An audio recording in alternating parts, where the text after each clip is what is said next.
déjà d'être en retard, pour faire des efforts.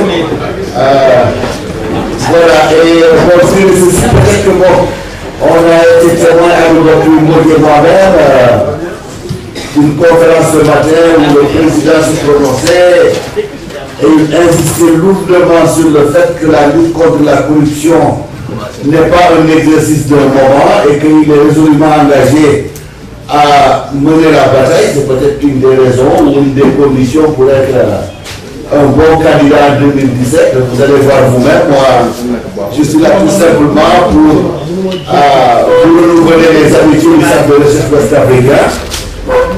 Vous réitérez aussi la disponibilité du Centre de recherche toujours à être à l'écoute et à ouvrir vos portes. Bon, il est vrai que mon personnel cette fois-ci a commencé à me dire, mais vous savez, il y a eu des manifestations où il n'y a pas eu beaucoup de monde. Je peux lui dire, je le dis, bon, ça peut être la lassitude, ça peut être aussi le fait que malheureusement, nous, on fait, je vous donne cette information-là, nous, on a une liste de plus de 1000 personnes, je dirais même 2000 personnes, 2000 adresses email. Et quand il y a un événement, on assiste avec tout le monde et nous souhaitons que tout le monde vienne. Ce travail-là, on continuera à le faire tant qu'on accepte de vous recevoir. Maintenant, si on organise et qu'il y ait trop de gens, bon, c'est d'autres raisons qui ne tiennent pas à nous et on ne le souhaite pas. Ceci étant dit, je remercie d'être venu vers moi pour proposer ce sujet de discussion qui est très intéressant. Et je suis très honoré de voir des personnalités distinguées que je connais dans la vie de tous les jours, Tounkara avec sa fameuse émission-là, Tounkara. Et bon voilà, Mandres Kamara, Bourg, et M. Koumé, non, c'est pas M. M. Ba. Voilà, donc je leur cède la place et je vous souhaite la bienvenue. Voilà, merci beaucoup. Merci M. Seyne, c'est un plaisir et un honneur toujours d'être reçu par toi parce que tu es expéditif et puis c'est bien. Mais c'est très bien parce que c'est pour ça d'ailleurs que je suis venu là. Je vais que ça aille vite. Vraiment pour ta disponibilité et donner un cadre d'échange qui manque un peu à l'université parce que moi de mon temps dans les années 67-68 il y avait des discussions comme ça plein, ça manque un peu. On est souvent on a des discussions d'ordre politique dans les télés, dans les radios, donc je pense qu'il faut qu'on essaye un peu d'améliorer. Je te remercie bien. Aujourd'hui, donc, le laboratoire de l'imaginaire a imaginé un thème qu'on avait déjà fait en 2010, à la veille de l'élection présidentielle. Tounkara était présent, c'était le seul parmi eux qui était présent à l'époque. Il s'agissait aussi de dégager des critères, plus ou moins objectifs, disons, pour dégager un profil idéal d'un président de la République. On sait très bien que ce n'est pas ces critères-là qui seront retenus par la population, ni rien du tout. Mais je pense qu'il y a un jeu, disons, d'intellectuels pour essayer de proposer des critères plus ou moins objectifs de dégager, tant soit peu quels sont peut-être à quoi on devrait avoir comme possibilité de choix pour un président de la République qui ne soit pas seulement des trucs de Yamanerat parce qu'il est Alpoula ou il est beau ou il ne parle pas Wolof et tout comme ça, je ne sais pas, bon, on essaiera de voir. Alors là, sur la table, on a Mandres Kamara, et puis Abdoulaye Aboubakry Mbok, le professeur Mohamedou Ba, qui est juriste, et mon ami Mamadou Tounkara. Je présente directement, je ne sais pas, avant de commencer peut-être chaque intervenant avant qu'il ne commence. On pourrait commencer peut-être par Mandres. Alors, l'exercice consiste à chacun d'entre eux de proposer 4 critères et de les justifier. De les justifier.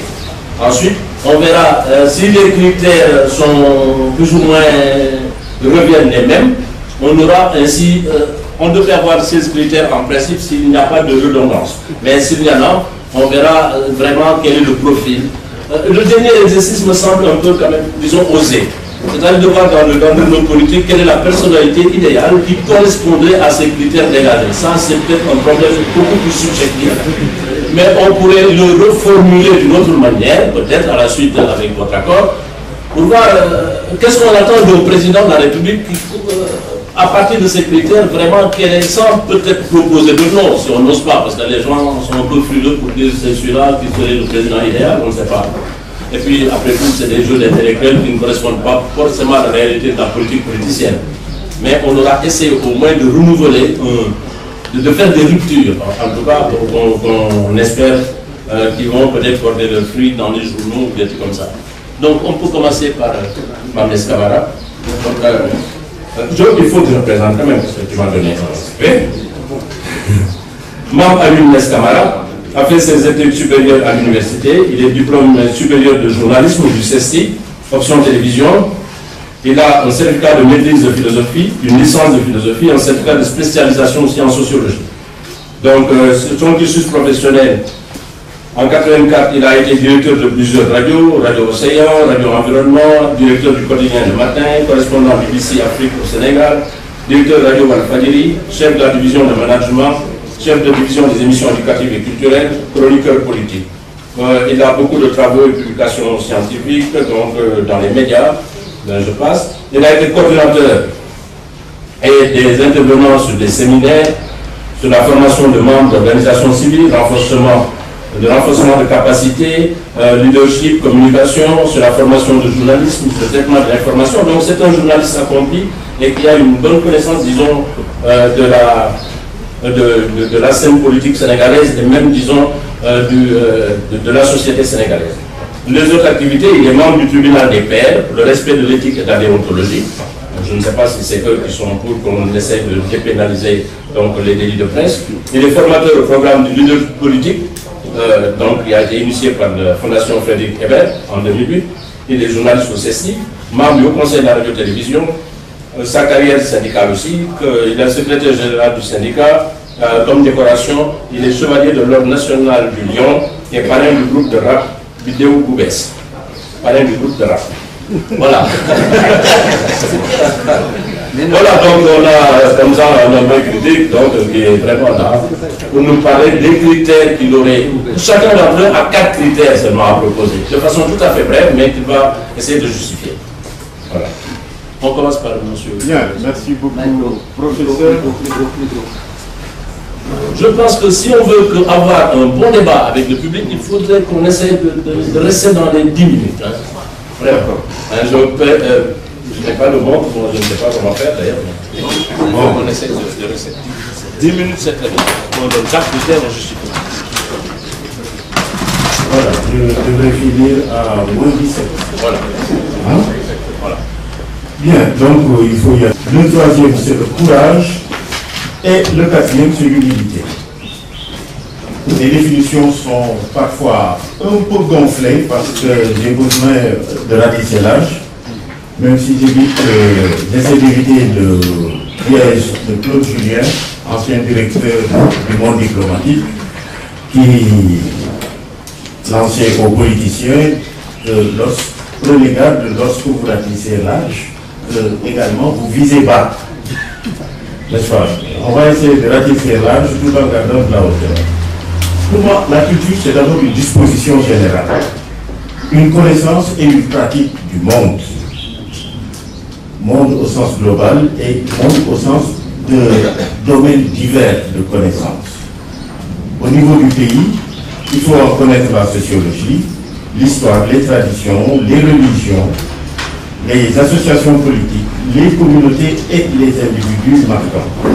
En économie, quand même pouvoir tenir un discours cohérent sur l'économie, connaître les tendances économiques qui traversent le monde et au plan de la gestion de l'économie, veiller à une répartition équitable, pas égalitaire, équitable des richesses. Et au niveau mondial, connaître les idées anciennes ou contemporaines qui traversent le monde, les enjeux actuels, les dominations, le jeu des dominations et des dominés, au plan économique, au plan culturel, et puis également connaître les changements probables, les changements imminents de manière à nous gouverner selon une certaine vision non perlotée au point qu'on a l'impression que qui ouvre l'œil a une vision, alors il me semble que ce n'est pas exactement la même chose. Deuxième critère, la justice.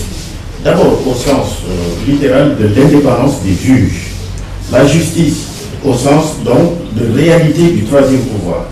Mais la justice également dans le sens de l'équité, dans la répartition des richesses entre les groupes, entre les communautés, entre les régions, entre les individus, égalité des chances pour tout le monde. La justice, c'est aussi l'honnêteté, au sens de la conformité à la règle établie.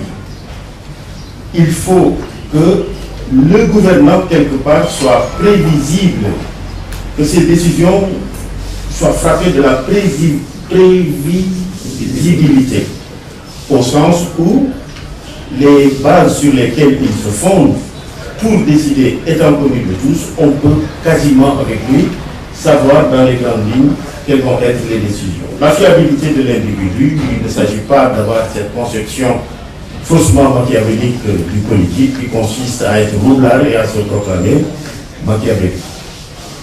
Respect des engagements politiques, comme illustration du principe d'honnêteté, sous-groupe du critère de justice. 3. Le courage. Le courage face au danger, le courage face à la menace, quasiment le courage physique. Il ne sert à rien d'avoir un chef si, comme disent les Anglais, c'est un coward. Un quoi? Courage dans le sens de la capacité à décider, à relever des défis, à prendre des risques. Donc, capacité d'anticiper, de se projeter dans le futur, de décider en dépit de l'opposition de proches et de conseillers. Donc, une certaine capacité à la prise de risque. Mais courage, c'est aussi dire la vérité. C'est la franchise dans le langage, dans les actes, dans les relations avec autrui, dans les relations également avec d'autres pouvoirs, qu'il s'agisse de pouvoirs traditionnels, de pouvoirs religieux, de pouvoirs économiques ou d'autres types de pouvoirs. Enfin, quatrième critère, l'humilité qui est différent de la démagogie. C'est la reconnaissance d'abord de ses propres limites par le leader, c'est le respect des autres, c'est le recours aux connaissances, au mérite et aux capacités d'autrui. C'est la sollicitation de ses savoirs, de ses connaissances et d'expériences que l'on n'a pas, mais que autrui possède. L'humilité, c'est aussi une capacité d'écoute.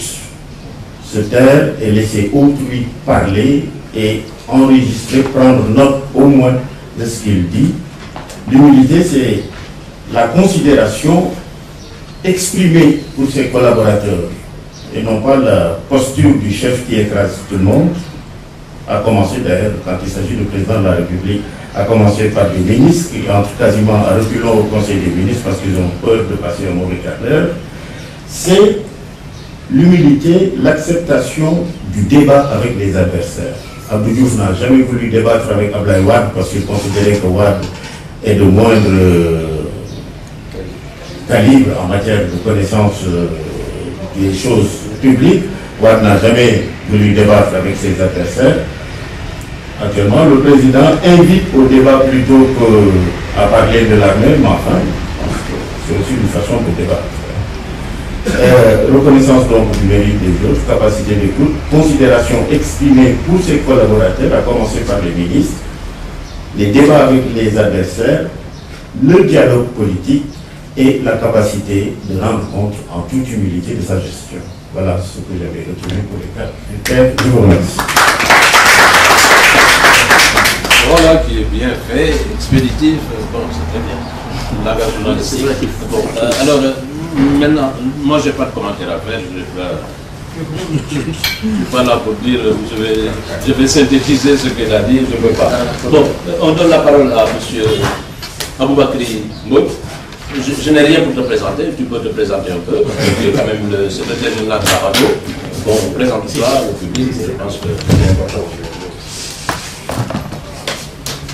Parce qu'en fait, il est venu hier ici, en me téléphonant, monsieur Sow, je suis là, il n'y a personne. Et je lui dis, tu t'es trompé de jour. Il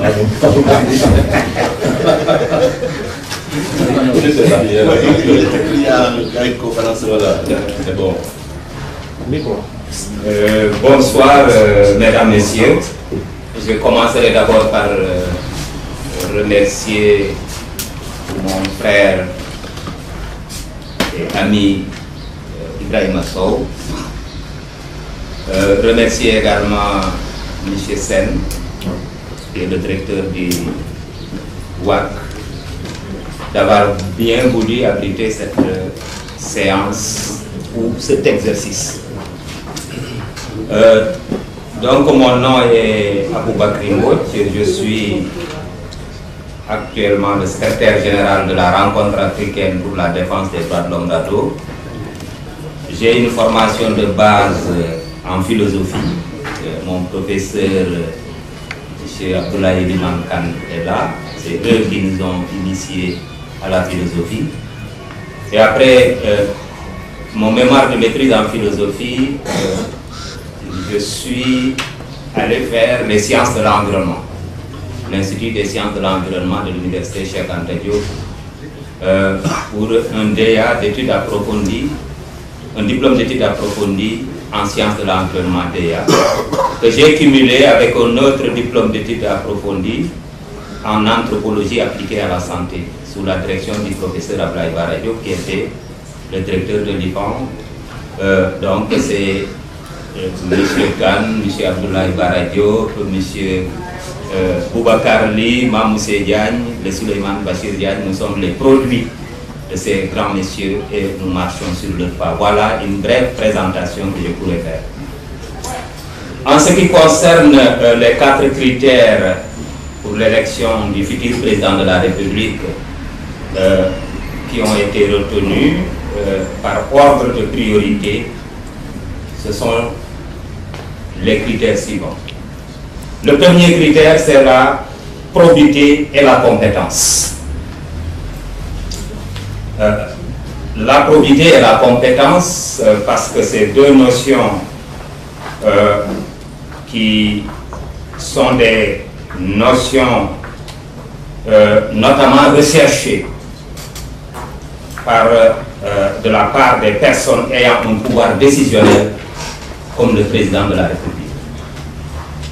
La probité, parce qu'elle devra guider son comportement dans la conduite des affaires publiques. Quant à la compétence, elle révèle chez lui un niveau approprié d'expertise, de qualification professionnelle, de connaissances et d'expérience pertinente dans la conduite des affaires de l'État et des institutions de la République. C'est extrêmement important parce que prétendre être un président de la République sans avoir une culture des institutions, une culture également des valeurs républicaines, nous pensons que c'est un risque, et c'est un risque éminent pour nos peuples. Le deuxième critère est l'intégrité. Et surtout, nous allons mettre l'accent pas sur l'intégrité physique, encore que c'est important d'avoir un président valide, un président qui ne souffre d'aucune, peut-être, d'aucun handicap physique, mais également intégrité intellectuelle, qui n'a pas perdu ses facultés mentales, mais surtout l'intégrité morale. L'intégrité morale renvoie à un caractère, à une qualité d'un président intègre, incorruptible, dont la conduite et les actes sont irréprochables. Ainsi, le futur président de la République devra se comporter comme le magistrat. Et je pense que mon grand frère Mamles en a parlé, comme le magistrat le plus austère, qui peut être amené par son intégrité même à rendre des arrêts aussi révoltants que ceux du magistrat prévaricateur. Et je cite ici une revue où on disait que la cité est très fière de sa réputation d'intégrité. Donc c'est un modèle. Et ici, la justice est la même pour tous. Je cite également Morand, qui a publié dans une revue en 1933, page 287, un article très pertinent sur l'intégrité.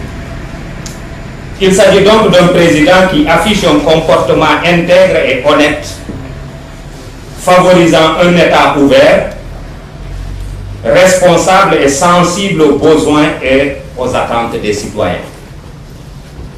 C'est extrêmement important, l'écoute, le sens de l'écoute également. Parce que ce soit le président, que ce soit ceux qui sont élus dans le pouvoir législatif, que ce soit ceux qui sont élus au niveau des collectivités locales, c'est le peuple qui est le souverain et c'est le peuple qui les a mandatés. Comme disait un rappeur burkinabé, ce sont nos employés, ils sont les employés du peuple, ils doivent rendre compte au peuple. Le troisième critère, c'est l'éthique de responsabilité. La référence au sociologue allemand Max Weber pourrait nous aider à clarifier ce critère.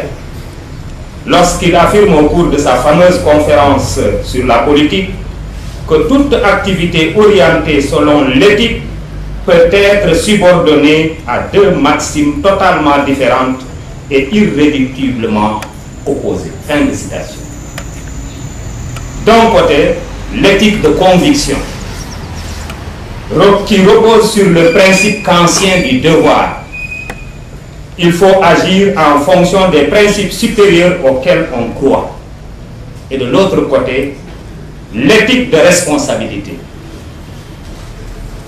qui relève de la philosophie conséquentialiste. Il faut agir en fonction des effets concrets que l'on peut raisonnablement prévoir. C'est-à-dire que toute action qu'on pose, on doit évaluer les conséquences de cette action. Un président, toute décision qu'il prend, parce qu'il le prend au nom d'un peuple, il doit mesurer toutes les conséquences de ses décisions et de ses actions. Bien sûr, précise le sociologue Max Weber, cela ne veut pas dire que l'éthique de conviction est identique à l'absence de responsabilité et l'éthique de responsabilité à l'absence de conviction. Parce que l'éthique de conviction en général, c'est quand on pense à des chefs religieux qui n'attendent rien de ce monde d'ici-bas, mais qui se projettent sur un autre monde. Mais il n'y a pas, si vous voulez, incompatibilité aujourd'hui d'avoir cette éthique de conviction et d'avoir de l'autre côté une éthique de responsabilité. Néanmoins, face à une décision politique engageant des choix éthiques, l'une ou l'autre de ces positions prévaut. Lorsque les conséquences d'un acte fait par pure conviction sont fâcheuses, le partisan de cette éthique n'attribuera pas la responsabilité à l'agent, mais au monde, à la sottise des hommes ou à la volonté de Dieu qui a créé les hommes ainsi. Les gens, parfois les présidents se dédouanent facilement devant des actes fâcheux qu'ils ont posés. Et ils l'attribuent soit à d'autres, ou bien tout simplement ils disent que c'est la volonté de Dieu. Et c'est trop facile également qu'un président puisse poser un acte grave à son peuple, tel que les crimes que nous connaissons aujourd'hui, et dire que je ne suis responsable de rien. La responsabilité incombe à Dieu. C'est trop facile. Le quatrième critère, c'est l'indépendance et l'impartialité. Aspirant à l'exercice de la magistrature suprême, le futur président de la République doit être indépendant et impartial. Il doit agir au-dessus de la mêlée, parce qu'il est le président de tous les Sénégalais, de ceux qui l'ont élu, comme ceux qui ne l'ont pas élu. Et malheureusement, on voit que dans la plupart des comportements de nos présidents, c'est le clientélisme par rapport aux partis qu'il a portés au pouvoir ou à la coalition de partis qui les ont portés au pouvoir. Et c'est pourquoi, si vous visitez la réforme des institutions, la Commission nationale de réforme des institutions, nous avons demandé en tant que membre que le président, une fois qu'il est élu, qu'il démissionne du parti politique pour qu'il ne subisse pas les pressions en premier lieu de son parti politique, encore moins des autres groupes de pression, que ce soit les pressions d'ordre confessionnel, économique, de toutes sortes. Mais la première leçon qu'il doit donner, c'est de démissionner et donner ça au numéro 2. Et le jour où il ne sera plus président, il peut reprendre les affaires de son parti. Ainsi, le président est le dernier rempart en ce qu'il incarne l'indépendance et l'impartialité qui constituent les deux principes fondamentaux de tout système de gouvernance, garantissant aux justiciables que l'acte de décider est seulement déterminé par l'indépendance et l'impartialité en dehors de toute pression ou de tout préjugé. Ainsi, l'indépendance résulte non seulement de la séparation des pouvoirs, le pouvoir exécutif, le pouvoir législatif et le pouvoir judiciaire, mais aussi des garanties statutaires, comme le chef de parti, qu'on se départisse également de cela, qui mettent le président de la République comme les magistrats à l'abri des pressions ou menaces qui pourraient peser sur leur faculté de décider ou de juger.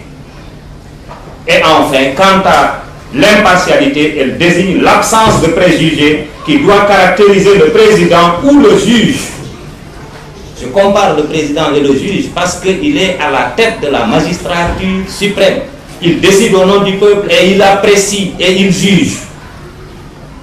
Même si ce n'est pas de la même manière que les magistrats, mais les fonctions sont quand même assez, si vous voulez, similaires.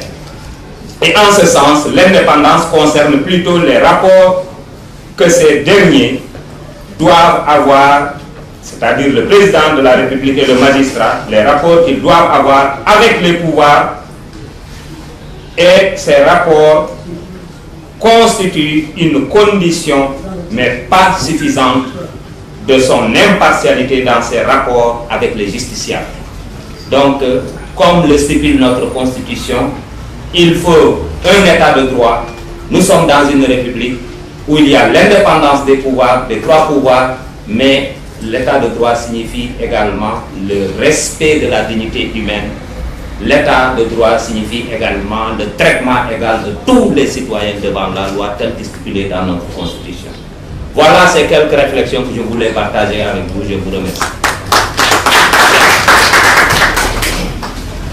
Oui, on commence à magasiner des pistes de réflexion intéressantes. Je donne la parole maintenant à mon jeune collègue Mohamed Ouba, qui est en train de préparer une thèse de doctorat, n'est-ce pas, sur la gestion de la terre au Sénégal, analyse historique depuis le XVe siècle. Il est enseignant-chercheur assistant à la faculté des sciences juridiques et politiques de l'UCAD. Il a une maîtrise de droit public, option administration publique, histoire comparative des institutions.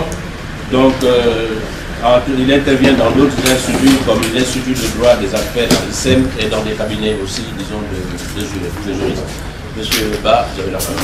Merci, cher professeur, cher maître. Je voudrais d'abord témoigner de ma satisfaction. C'est un grand honneur de me retrouver face à cette longue assistance. D'autre part, d'être parmi ce qui visiblement est un déjeuner des sages. Donc je ne vois pas ce que le petit juriste que je suis peut amener le plus de ce qu'on a dit jusque-là.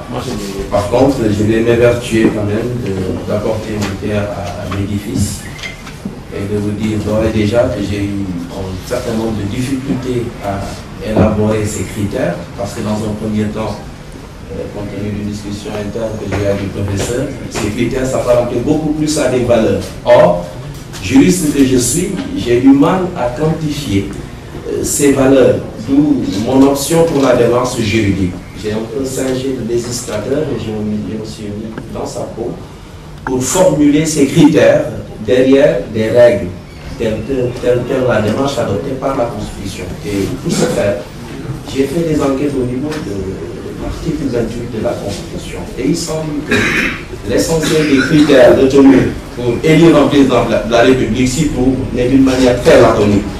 D'où maintenant les critères moi que j'ai posés. 1. Il semble que le patriotisme a été pris en compte par le législateur. Mais comment il le traduit en exigeant simplement du futur candidat qu'il soit exclusivement de nationalité sénégalaise?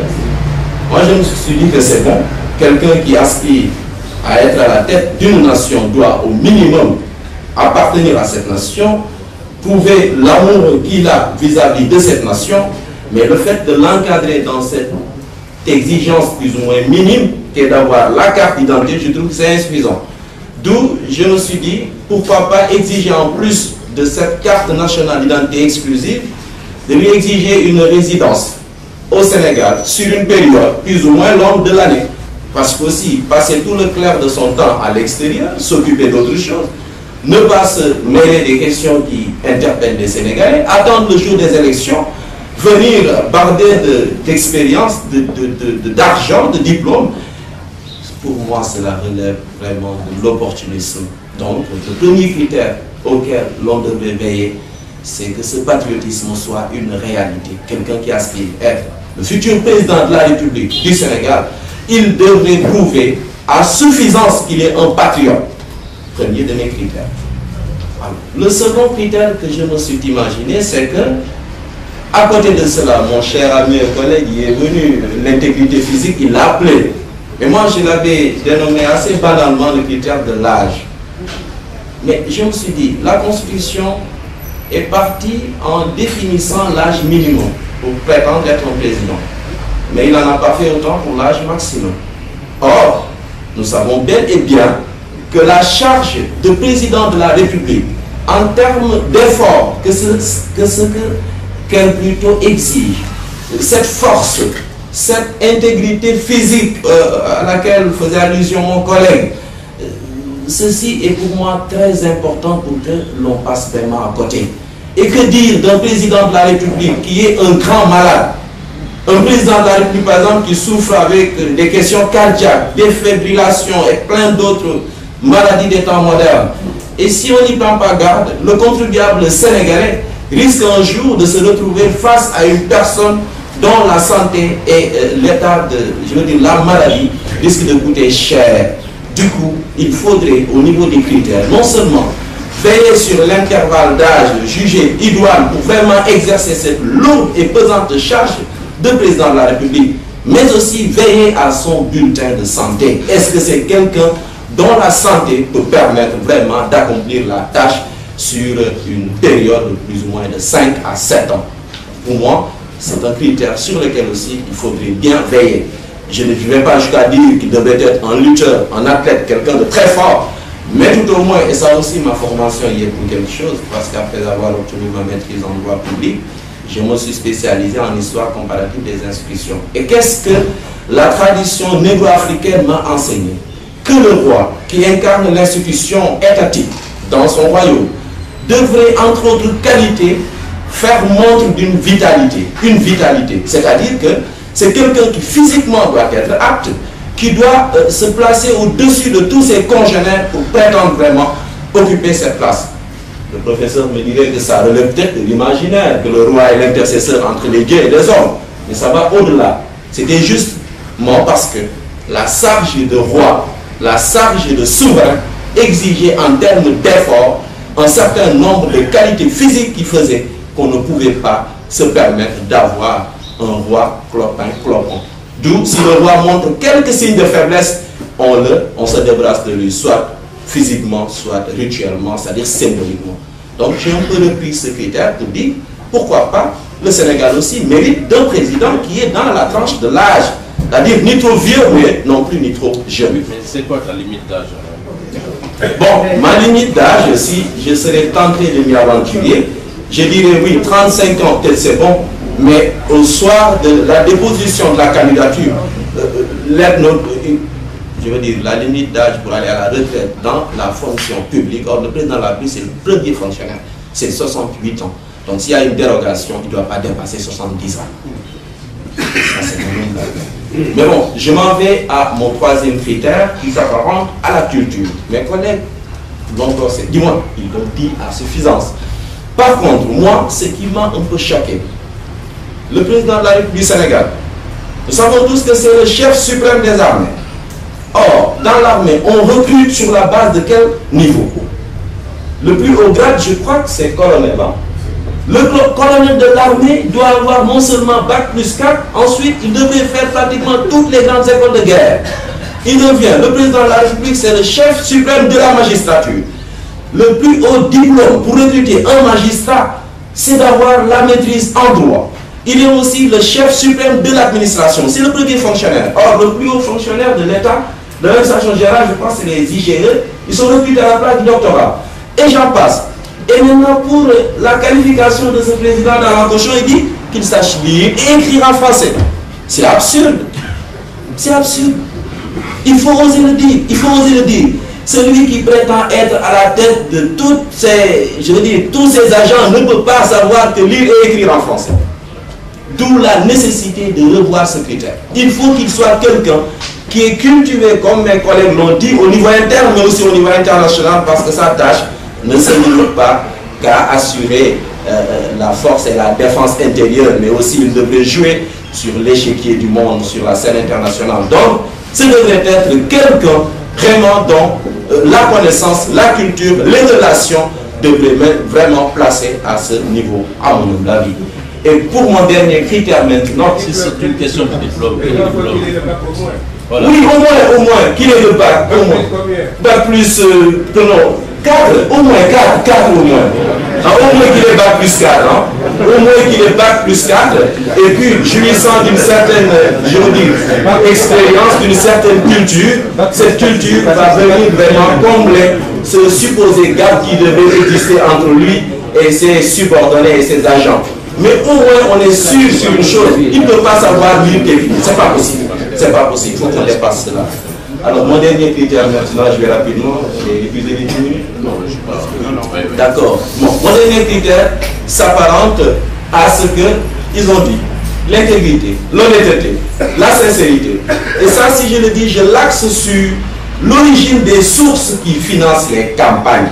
Parce que de plus en plus, il se dit dans les couloirs que la nouvelle forme de maîtrise de l'étranger par rapport à nos États, nos pauvres États que nous sommes, c'est de financer nos prochains candidats en vue de leur demander des prébendes. C'est des rumeurs, c'est sûr, c'est pas sûr, mais on devrait veiller à ce que quelqu'un dont on ne connaît pas l'histoire, on ne sait pas où est-ce qu'il a pris son argent, qui devrait normalement être entré devant la CREI. Il vient avec beaucoup d'argent, il verse cet argent sur les Sénégalais, il fait ce qu'il veut avec, il fait preuve d'opulence et de gabegie. Et on le prend comme président. Et s'il avait traité, ou plutôt négocié le Sénégal sur un traité avec quelqu'un pour en retour nous livrer les mains liées, on ne sait pas. Il faut veiller à ce que les sources qui servent à financer les campagnes soient vraiment des sources traçables, plus ou moins, des sources dont on peut établir l'origine, sans vouloir abuser sur la minute qui m'a été offerte. Je vous remercie de votre attention. Merci beaucoup, merci bien, merci. On va revenir sur tous ces critères. Maintenant, je donne la parole à mon distingué collègue et ami Mamadou Sy Tounkara, qui anime à la 2STV une émission très écoutée mais très tardive, 1h15 je crois, c'est Kao Kanam. Les gens ont vraiment peur de lui parce que bon, il n'a pas la langue dans sa poche, il critique, les gens n'aiment pas trop la critique, il critique et les marabouts, et les talibés et tout le monde. Et surtout l'originalité c'est qu'il invite tout le monde, c'est pas là de la notoriété parce que les gens ont des noms, on va trouver les mêmes têtes à la télé, puis vraiment il y a une... Alors Mamadou Tounkara est docteur en sciences politiques et relations internationales. Il est enseignant aussi à la faculté des sciences juridiques et politiques de l'UCAD. Je ne connais pas. Bon, donc je donne la parole à Mamadou Sy Tounkara s'il a quelque chose à ajouter pour sa présentation. Merci professeur Graham Sow de nous avoir associés à cet échange. Et non, je n'ai rien à ajouter à votre présentation.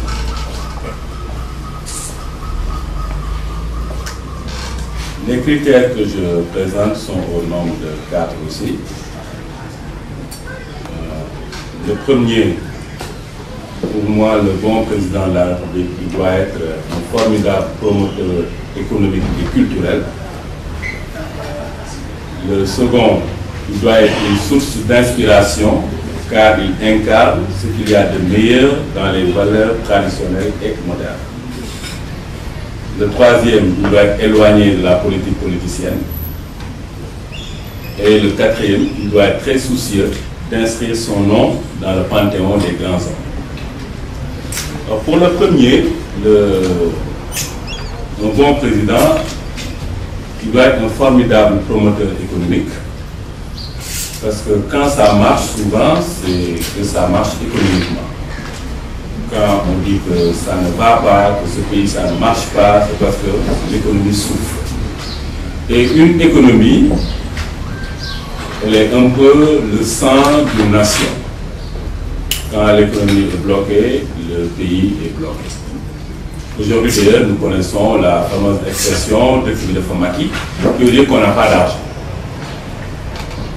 Donc, le bon président, c'est un bon promoteur économique, qui veut dire un bon animateur économique, qui joue le rôle de catalyseur et un rôle aussi d'impulsion.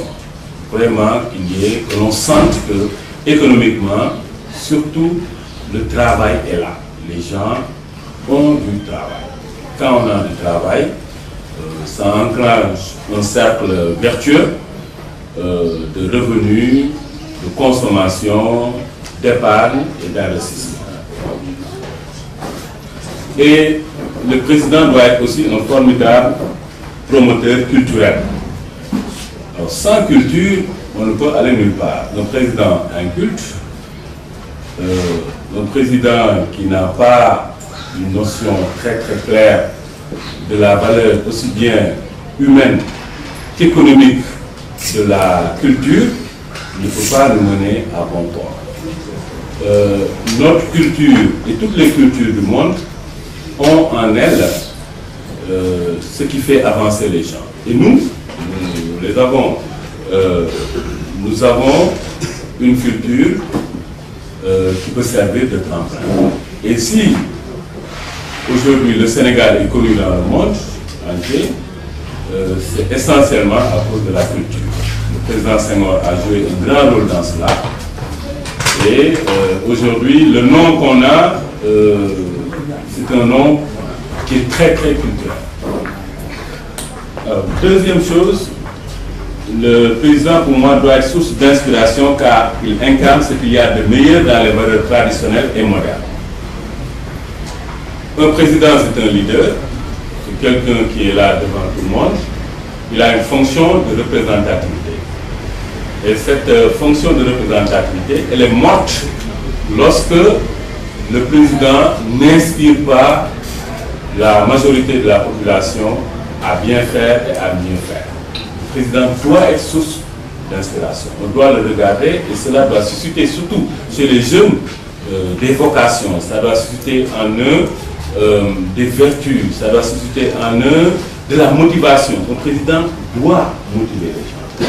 Et ça, je dis, parce qu'il incarne ce qu'il y a de meilleur dans nos valeurs traditionnelles. Dans nos valeurs traditionnelles, nous avons des choses qui sont excellentes. Le ngum, le khel, le jom, le foule, le faïda, le ngom, le ngor, le kessa, le manu, le djoub. Ça, ce sont nos valeurs à nous. Ce n'est pas une langue étrangère que je parle. Et ça, Mohamed Barros pourrait tout de suite me le dire en poulard. Quelqu'un d'autre me le dire en soninké. Ce sont nos valeurs à nous et ce sont ces valeurs-là qui font marcher. Si vous allez au Japon, vous allez trouver exactement ces valeurs-là qui les mettent en pratique. Et nous, aujourd'hui, nos valeurs traditionnelles qui sont puissantes en termes de motivation, nous sommes assis dessus et nous avons besoin de quelqu'un, de président, qui soit un catalyseur pour déterrer ces valeurs-là et les mettre en avant pour les valoriser. Je vais me reprendre. Et c'est important de valoriser les valeurs traditionnelles parce que sans elles, nous n'irons nulle part. Si nous voulons emprunter la langue d'autrui, la monnaie d'autrui, l'habillement d'autrui, les habitudes culinaires d'autrui, mais on est autrui. Et là, quand on est autrui, on est complètement désaxé et on ne va nulle part. C'est impossible. Il faut que ce qui fait marcher, à mon humble avis, c'est ce que l'on mange, ce que l'on porte, là où on habite. Tout cela, il faut qu'il y ait un ancrage fort ici chez nous. Et bien sûr, source d'inspiration aussi parce que le président incarne les valeurs modernes. Les valeurs modernes d'ouverture, d'état de droit, de respect de l'environnement, hein, les valeurs modernes de brassage avec le reste du monde, les valeurs modernes de savoir qui soit à jour, de science qui soit au diapason de tout ce qui est présent, mais aussi de ce qui est futur. Alors, par exemple, j'ai personnellement dit au président de la République, Monsieur le Président, oui, c'est une valeur moderne qu'aujourd'hui l'environnement, on s'en occupe. On est d'accord. Vous nous dites que le pays est sale. On est d'accord. Monsieur le Président, nous nous attendons à ce que vous montriez la voie pour que ce pays soit propre. Ça ne suffit pas de nous dire que le pays est sale, allez hop, c'est fini, allez rentrer chez vous. Non. Cette valeur moderne d'environnement dont on s'occupe, il faut que cette valeur-là, qu'on l'habite. Il faut que le savoir, qu'on l'habite. Il faut que l'ouverture avec le monde, la tolérance, il faut que ces choses-là, que le président les incarne.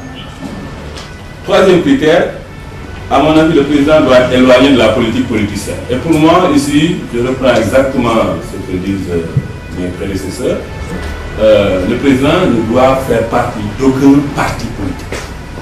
Pour moi, c'est vraiment le premier attribut de l'éloignement de la politique politicienne, c'est de ne pas faire partie de parti politique. Parce que dès que vous faites partie de ces machins-là, vous êtes otage. Vous ne pouvez rien du tout. Et souvent, ce sont des forces qui vous dépassent. Vous ne pouvez absolument rien du tout.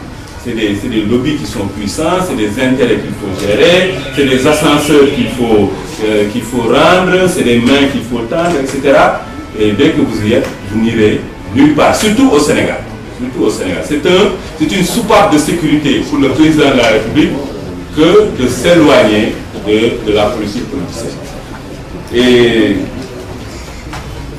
seconde chose pour moi qui montre qu'on est éloigné de la politique politicienne, c'est vraiment de ne pas s'agripper au pouvoir. Hein, on l'a vu, troisième mandat, tout ça, c'est compliqué. Dès que vous êtes là, vous êtes en pleine politique politicienne et ça ne marche pas. Alors, dernière chose, pour moi, il faut être un bon président, doit être très soucieux d'inscrire son nom dans le panthéon des grands hommes. Quand on est président, on a un privilège immense. Bon, c'est bien sûr une épreuve aussi, mais vous avez le privilège de ne pas être plus intelligent que les autres, de ne pas avoir une meilleure naissance, de ne pas avoir des diplômes que les autres n'ont pas, mais vous dirigez tout le monde. Bon, nous sommes croyants, nous disons que Dieu l'a voulu ainsi. Si vous êtes à ce niveau-là, c'est que vous avez rendez-vous avec l'histoire.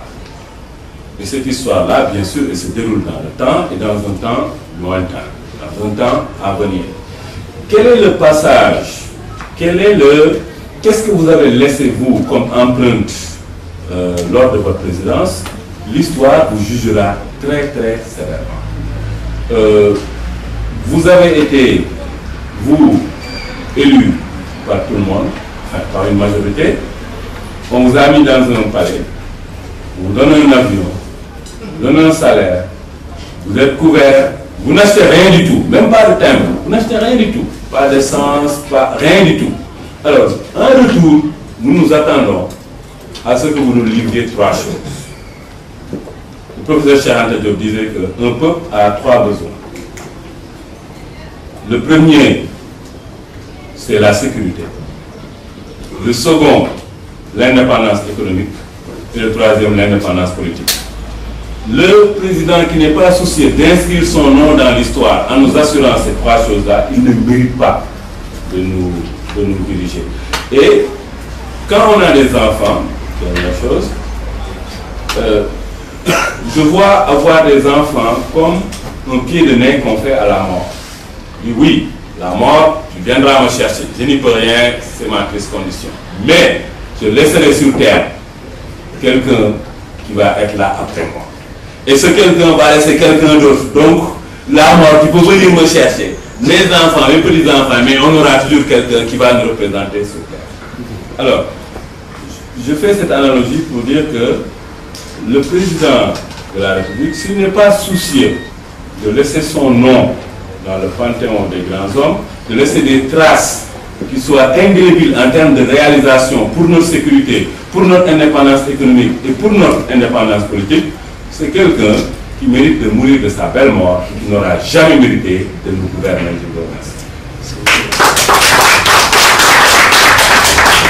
Merci Tounkara. Je pense qu'on a fait donc le tour de table des invités avec le nombre, disons, des 16 critères. Il y a peut-être des répétitions dans les critères, on essaie de voir. J'ai fait un tableau pour modéliser. Voilà. Donc, M. Mamadou Tounkara, voilà les critères qu'il propose. Aboubakar Mbodj, voilà ses critères. Bon, ensuite, Mohamedou Ba, ses critères. Et ensuite, Mohamed Kamara. Je pense que tout est là. On pourrait voir si maintenant il y a des similitudes. Bon, je me permets de ne pas vous de faire une synthèse. Pour enrichir le débat, pour enrichir la discussion, ouvrir le débat, je vais commencer donc par quand même donner la parole à monsieur le directeur du WARC, monsieur Sen, pour peut-être 5 minutes pour dire un peu ce qu'il pense de ça. Mais moi j'ai une approche, je me disais, au fond dans ce panel-là, on n'a pas essayé d'intégrer une politique. J'entends.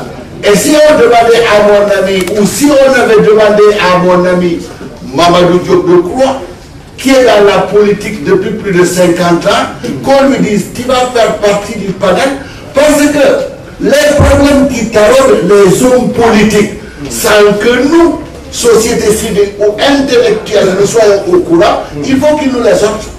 J'ai fait exprès de ne pas inviter les hommes politiques parce qu'ils sont souvent des partisans et ils ont des partis pris idéologiques, même sans être objectifs. Là, je préfère qu'ils viennent.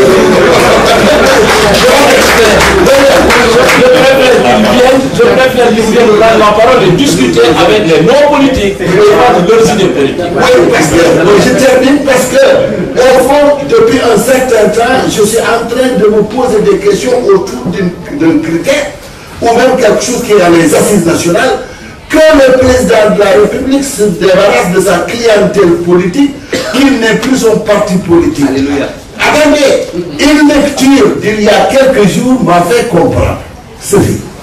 Dans l'une des démocraties qui se targuent d'être les plus évoluées et les plus grandes, en l'occurrence les États-Unis, il est arrivé au président Obama et au président Bill Clinton de négocier. Pourquoi? Parce que Bill Clinton voudrait revenir par la fenêtre à travers sa femme et il lui fallait absolument contrôler le Parti démocratique, pas directement, mais par des suppôts pour pouvoir arriver à son objectif.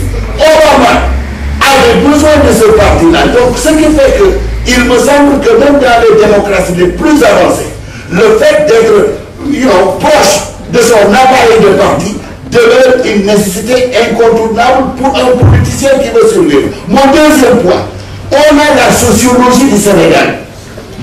Parce qu'il y a des choses qui sont passées, ça n'a pas eu de suite, et je me dis, le président a reculé, mais où se trouve le peuple? C'est cela aussi.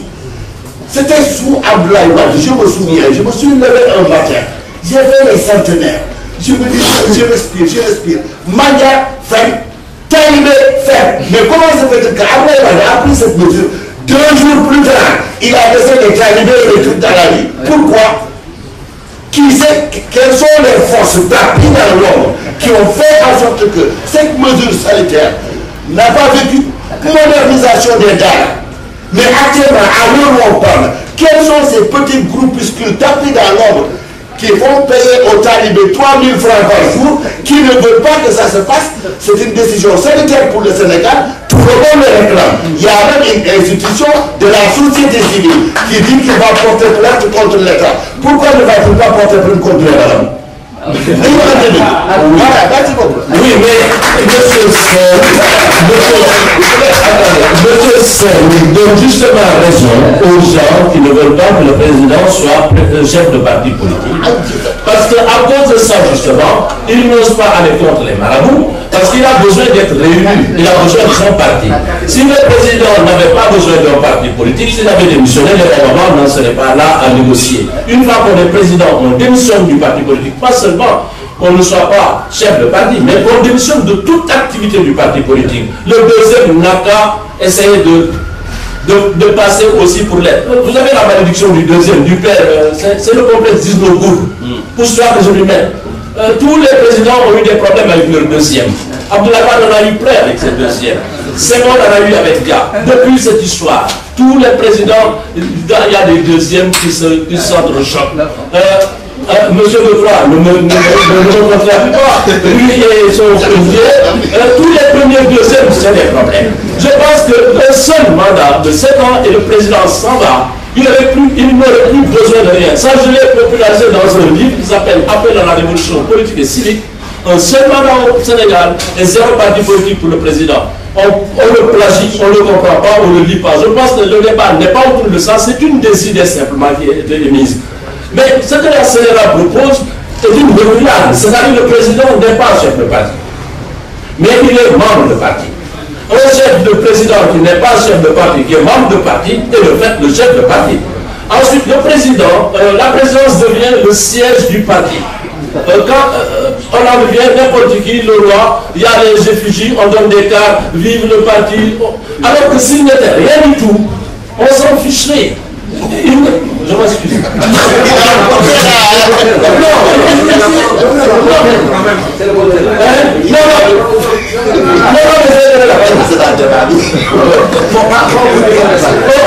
On ouvre une liste.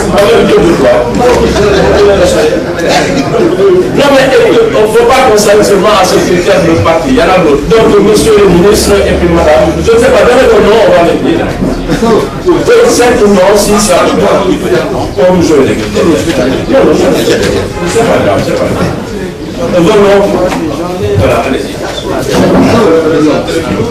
Attendez.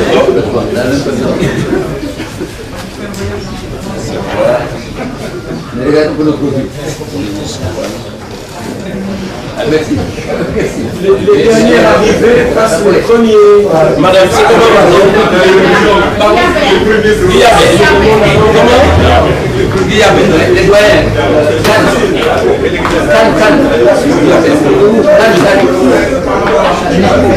On a interpellé. Monsieur Diab. Monsieur Diab. Comment? Comment? Madame Fassido.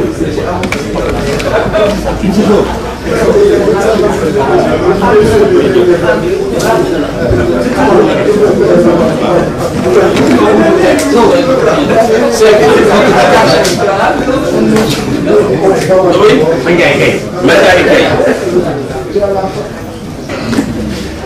Monsieur? Comment? Monsieur Diagne. Monsieur Diagne.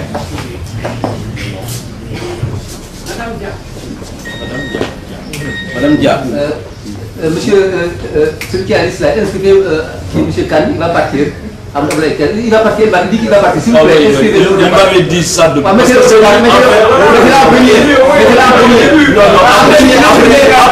Non, en premier, s'il vous plaît. S'il vous plaît, le ministre quand même il est là. Oui, mais non, c'est bon. Il a déjà. On va comme mon grand frère. C'est mon chef scout et lycée. Si vous le permettez avant moi, merci. Si vous le permettez, vous parlez avant moi. C'est déjà là, il n'y a pas. Allez-y. Merci beaucoup. Si on n'avait pas cité, je n'ai pas pris la parole parce que je suis venu pour un retard. Non, non, attendez, vous avez pris la parole avant que je ne vous cite. Merci.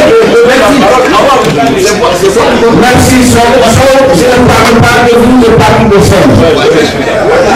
Ça c'est mon deuxièmement, monsieur Sow. Vous êtes intervenu, maintenant il faut laisser les autres changer de parler. Évidemment, vous savez bien que je ne suis pas d'accord avec vous.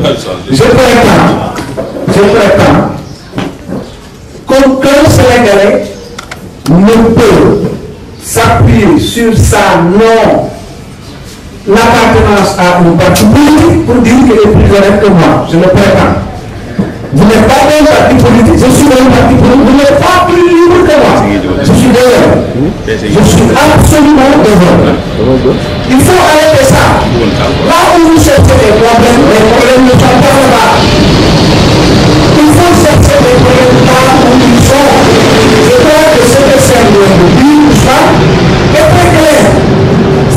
Ce que vous cherchez, je ne sais pas où est-ce que ça se trouve sur la planète Terre. Je ne sais pas. Quelqu'un qui se lève, qui tombe du ciel, qui se retrouve président de la République.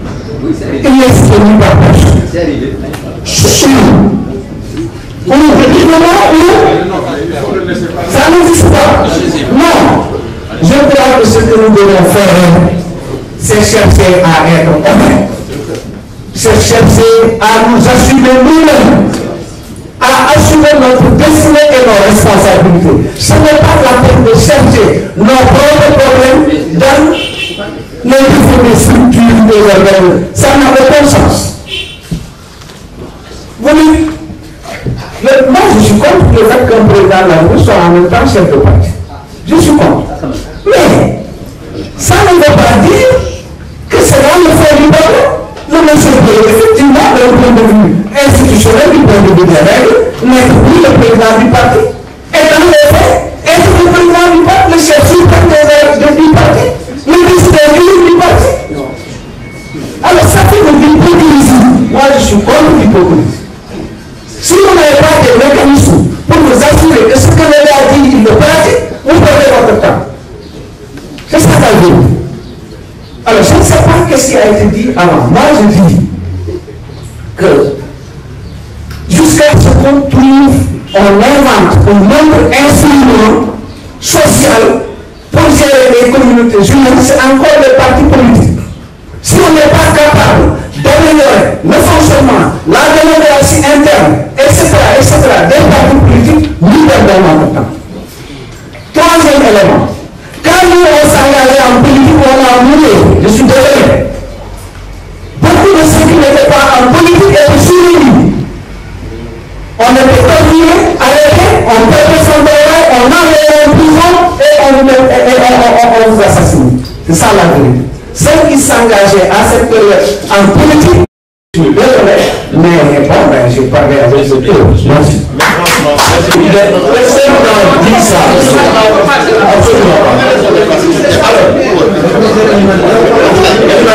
Insiste, je prends la parole, mais pour dire simplement quelques généralités. Pour dire que je suis bien d'accord avec tous ceux qui ont retenu les critères suivants: qualité morale, intellectuelle et physique. Je suis tout à fait d'accord. Mais dans le débat, il faudra peut-être à un moment donné savoir s'il faut plutôt faire la part des critères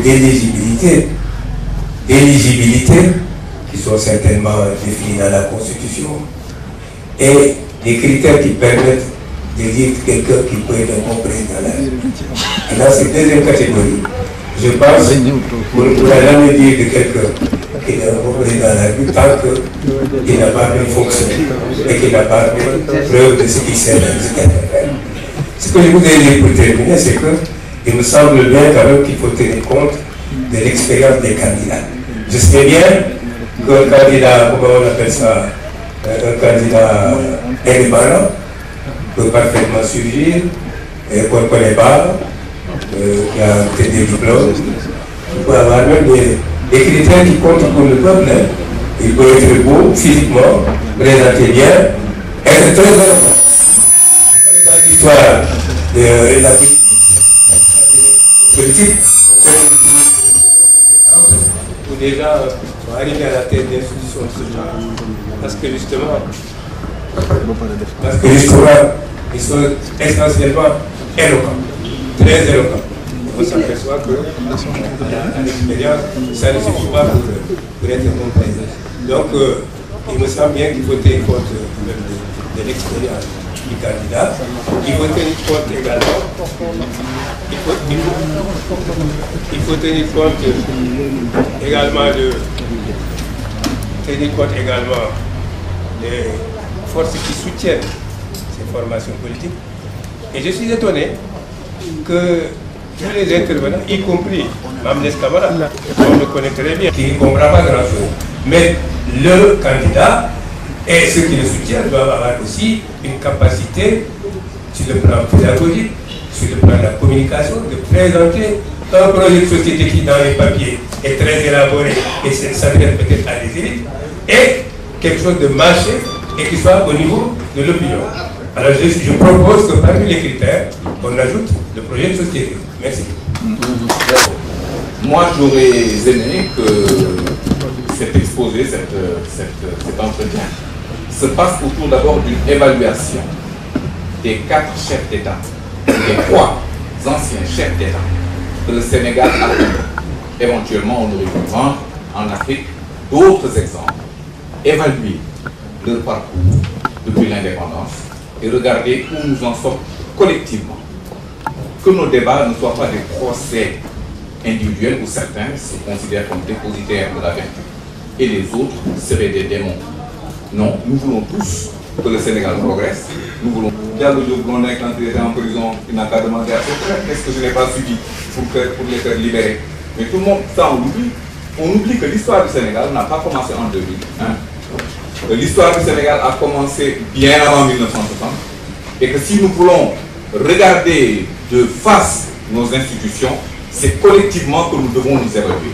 Il y a une hypocrisie généralisée et une lâcheté collective qui nous emprisonne et qui fait que nous n'osons pas sortir des schémas. Et moi, mon point aujourd'hui, et c'est ma dernière question, le modèle tel que nous l'avons hérité de la colonisation, que nous aurions dû modifier à l'indépendance, mais dans lequel nous nous sommes glissés, au point que certains d'entre nous, ils sont très à l'aise, s'y enrichissent, ils prospèrent. Vous croyez que ce modèle-là est capable de développer le Sénégal? Moi, je pense que non. Maintenant, il va falloir qu'on en parle. L'autre point, juste parce qu'on a dit à l'aéroport, je l'ai entendu souvent dire, tant qu'on n'aura pas en Afrique un statut pour un ancien chef d'État, tout le monde va s'accrocher. Et ne va quitter le pouvoir que mort ou avec les 2 pieds devant. Pourquoi? Parce que personne ne se sent en sécurité quand on quitte le pouvoir. Ça, c'est une autre question qu'il faudra débattre, mais le temps est limité, je suis désolé. Merci. Panafricaine, et je suis promotrice d'art. Je suis aussi la présidente du collectif Stop à la mendicité des enfants. Et donc, je réagis par rapport à ce que disait le directeur Bois. Effectivement, il y a vraiment un gros problème de dépendance du chef de l'État, ou du politique, ou de l'État, comme on veut, par rapport à certains lobbies.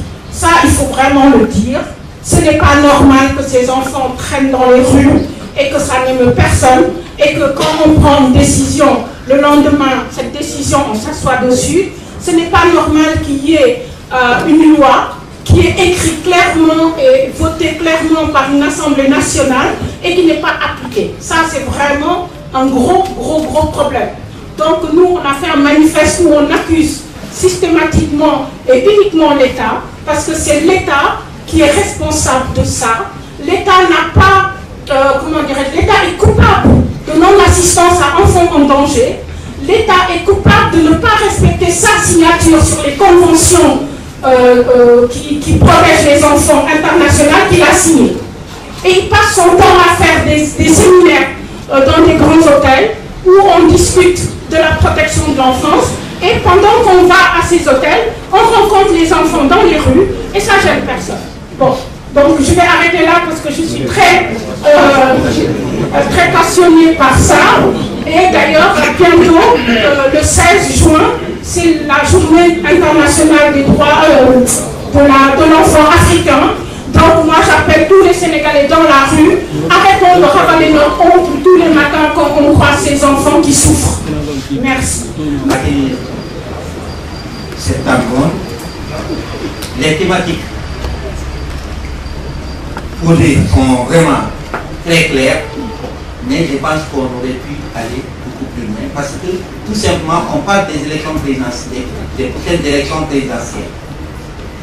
Et pour cela, je pense qu'il serait nécessaire de contextualiser le thème. Parce qu'aujourd'hui, nous savons tous la situation que vit chaque Sénégalais. Et depuis les indépendances, nous avons une population qui est de l'ordre de 13 millions d'habitants. Sur cette population, nous avons plus de 8 millions de jeunes qui sont désœuvrés, presque, et qui ne travaillent pas. Ils sont dans la rue et la criminalité qui augmente. Peut-on choisir un président qui ne tient pas compte de cela, qui n'apporte pas de solution à cette frange de la population, une frange aussi importante? Et en plus de cela, il y a combien de Sénégalais qui, de la naissance jusqu'à l'âge de 50 ans, ne savent pas ce que c'est le travail? Combien de diplômés sont là, ils font des stages non rémunérés, continuellement renouvelés, jusqu'à dépasser l'âge de la retraite sans avoir de salaire parce que tout simplement on les donne souvent des trucs de Nicolas. Et je pense que donc, ça c'est des contextes, ça c'est des situations auxquelles on doit tenir compte pour l'élection du président. Il faut donc contextualiser l'élection, le choix du président en tenant compte des réalités socio-économiques du pays, socio-culturelles, socio-stratégiques et géodynamiques. Et à tout cela, maintenant, je pense qu'il faut ajouter ce qu'on appelle la géopolitique. La géopolitique qui tient compte de notre environnement et de l'environnement mondial. Voilà ce que j'avais à proposer. J'ai bien suivi les autres, mais bon, je pense que c'est insuffisant et cela, on pourrait les compléter avec ce que j'ai dit. Je vous remercie.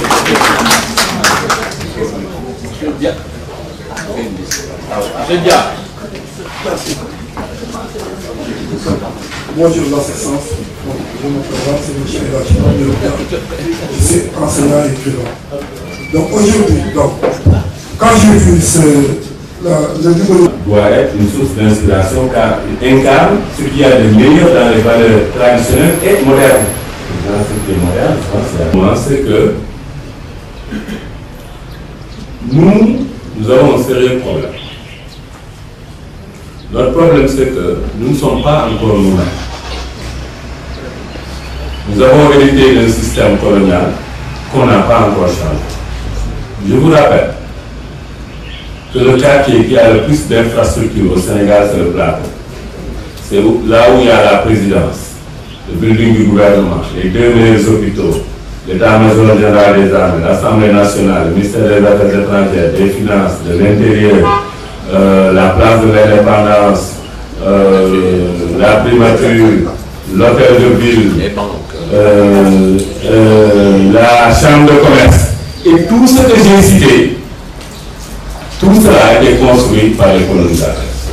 Nous n'avons pas encore construit notre pays par nous-mêmes, avec nos valeurs, avec nos réalités, avec notre histoire, avec nos problèmes spécifiques et avec notre futur spécifique. Nous ne l'avons pas encore fait.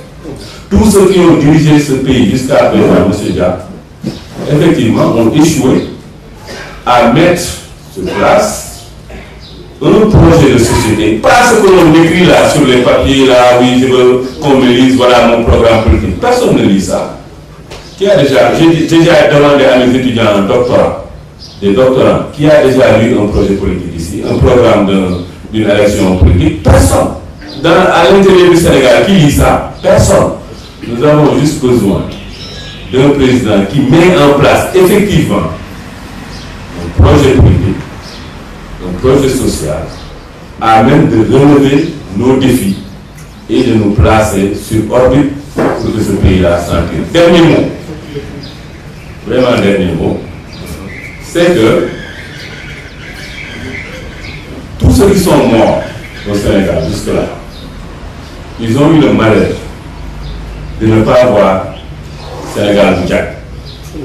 Tous sans exception. Aucun Sénégalais mort jusqu'à présent n'a vu le Sénégal de ses rêves. Et si nous sommes encore négligents,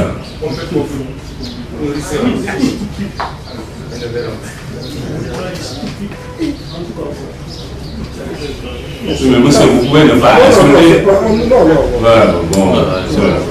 Bon, et si nous ne faisons pas attention, nous autres, si nous ne travaillons pas à mettre en place les gens qu'il faut, aux places qu'il faut, nous aussi, nous allons mourir et nous ne verrons pas le Sénégal de Montréal. Et nous le devons bien à nos enfants et à nos petits-enfants. Voilà.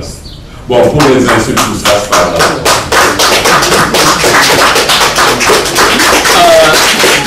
Mamles, camarade. Conclusion, nous sommes tous nés trop tôt alors.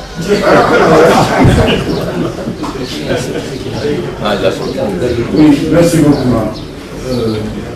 Je crois que le but de l'exercice, c'était de citer des critères sur la base de ce que l'on souhaiterait voir incarné par un président de la République.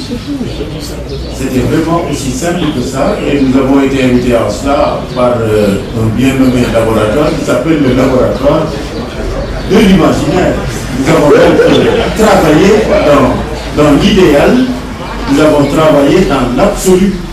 Maintenant qu'on en est arrivé à cette sorte de conclusion, c'est vrai que ce serait un peu utopiste de penser que tous ces critères se retrouvent en un seul individu. Mais bon Dieu, qu'est-ce que ce serait dommage si un seul de ces critères manquait à un président de la République. Voilà en fait l'équation que nous avons eu à résoudre. Un président qui ne serait pas un promoteur économique, mais qui n'aurait aucune vision.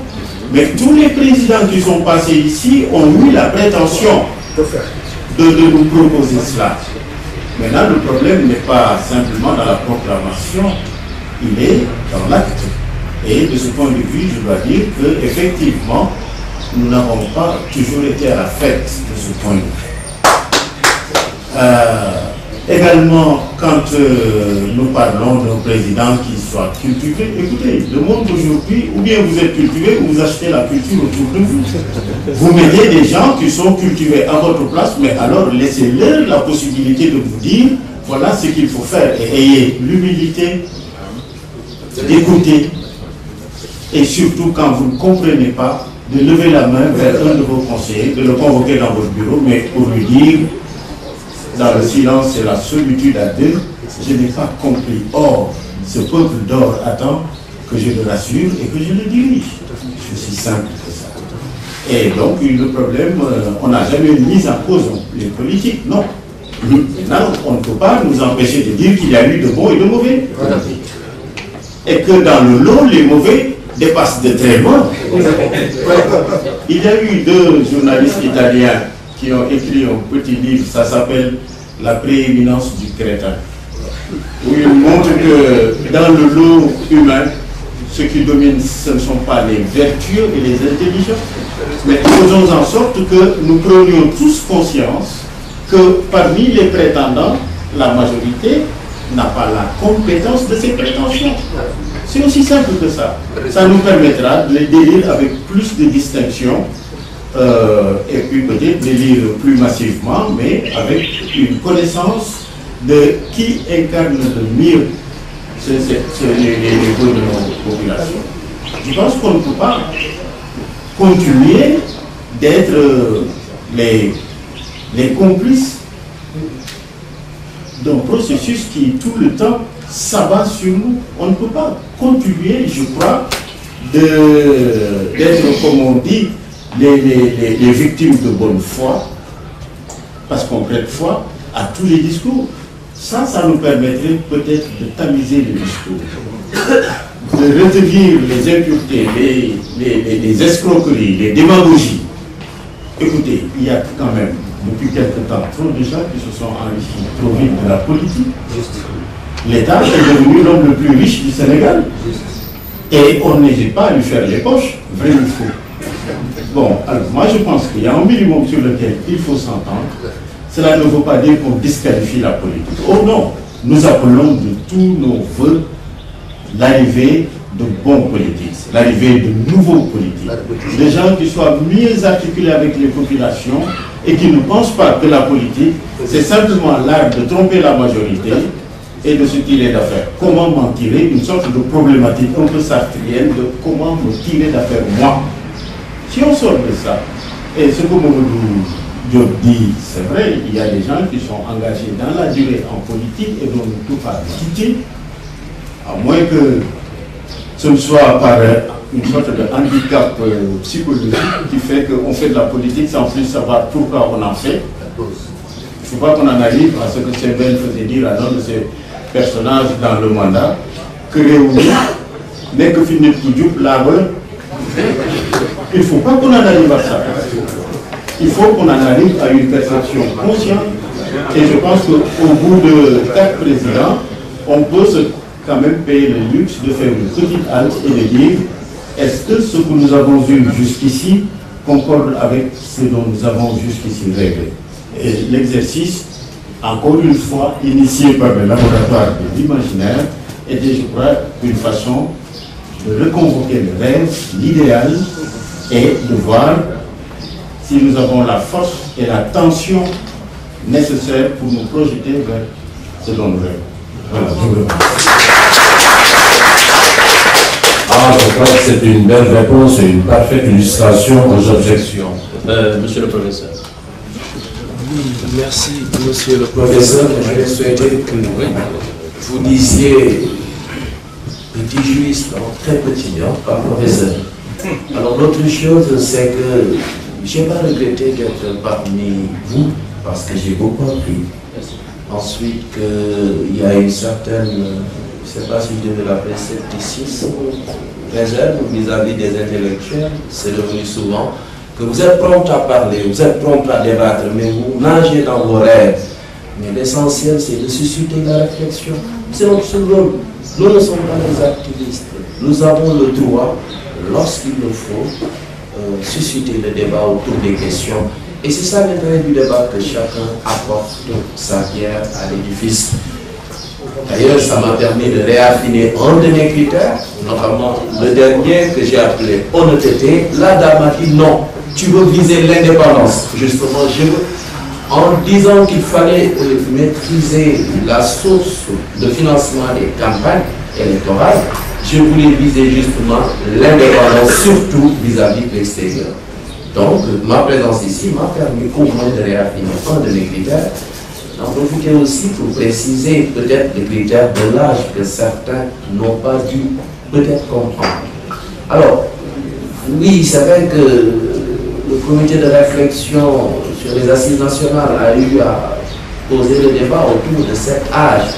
Moi, ce que je voulais viser, c'est juste que, avant de choisir un président de la République, je veux que l'on s'intéresse un peu sur, d'abord, son âge minimum comme maximum, mais aussi sur son état de santé. Il faut encadrer ses règles. On ne peut pas laisser tout le monde prétendre être président de la République si en fin de compte, il va être une sage de plus aux finances d'un pays. Donc, il faut au moins que sur le point de vue de l'âge, que ce soit quelqu'un vraiment qui pourra non seulement s'adonner au travail qu'il attend, mais aussi qui ne pourra pas vraiment handicaper toute une nation pour des questions de santé, bien que la santé vraiment est une chose que personne ne maîtrise. Alors le dernier critère qui porte sur la résidence, je suis bien d'avis avec vous, monsieur Diop. Bon, c'est vrai que c'est écœurant. Preuve d'absence de patriotisme, preuve d'une certaine distance avec son peuple, ne peut pas être plus flagrant lorsque quelqu'un sort de sage, il quitte le Sénégal, il s'en va, il ne nous revient que par via l'avion qui ramène sa dépouille mortelle. Il m'est arrivé même de le dire. Lorsque quelqu'un quitte le pays, il s'en va, il ne s'occupe plus du pays, à sa mort, nous n'en voulons pas. Indépendamment maintenant des contingences idéologiques, historiques, que tel est couché au Sénégal, que tel autre est couché au Sénégal, ça c'est mon avis que j'assume moi-même. Mais que ce soit ces hommes illustres, que ce soit les certains Sénégalais qui ont fui le pays, qui sont allés se la faire couler tous ailleurs durant une vingtaine, trentaine, quarantaine d'années, et ne nous reviennent que comme des couilles mortelles. On n'en veut pas. Il faut que le critère du patriotisme soit vraiment mis en œuvre. Et les gens trouvent les moyens d'instaurer ce critère dans la culture même. Pourquoi pas quelqu'un qui quitte le pays 10 ans, qui reste au moins 5 ans avec nous pour qu'il puisse prétendre être notre président. Mais à chaque fois qu'il en a besoin, il revient dans ses avions, ses valises, ses mallettes d'argent, ses contacts, il vient. Une campagne électorale, il finance ça, après, voilà, il tire ses prébendes, si ça l'arrange, c'est tant mieux, il reste, si ça ne l'arrange pas, il nous laisse dans notre vécu quotidien, et il retourne là-bas. Pour moi, à mon humble avis, celui-là ne mérite pas vraiment qu'il soit. Et c'est bien d'avoir enrichi en disant oui, et après, oui, ça va être, et après. Là aussi, vraiment, ça mérite de se souligner. Peut-être je vais terminer en disant que c'est... Je crois que le professeur Abdoulaye Imam Khan a été un peu mal enterré aussi. C'est vrai qu'au départ, on aurait pu définir les critères que nous cherchions. Étaient-ce des critères d'éligibilité ou est-ce des critères vertueux? Je crois que tout est parti de là et que tous les critères ne peuvent pas figurer sur le même lieu. Donc, s'il y a des influences, il faudrait les mettre là-dedans. Voilà. Sur ce, vraiment, je vous remercie de l'attention qui nous a été portée. Ce n'est pas que nous détenions le monopole du savoir. Non, ce n'est pas ça. C'est juste qu'on a eu l'opportunité d'être là, en face de vous, et de partager avec vous quelques éléments, susciter le débat. Donc, je vous remercie sincèrement de votre attention.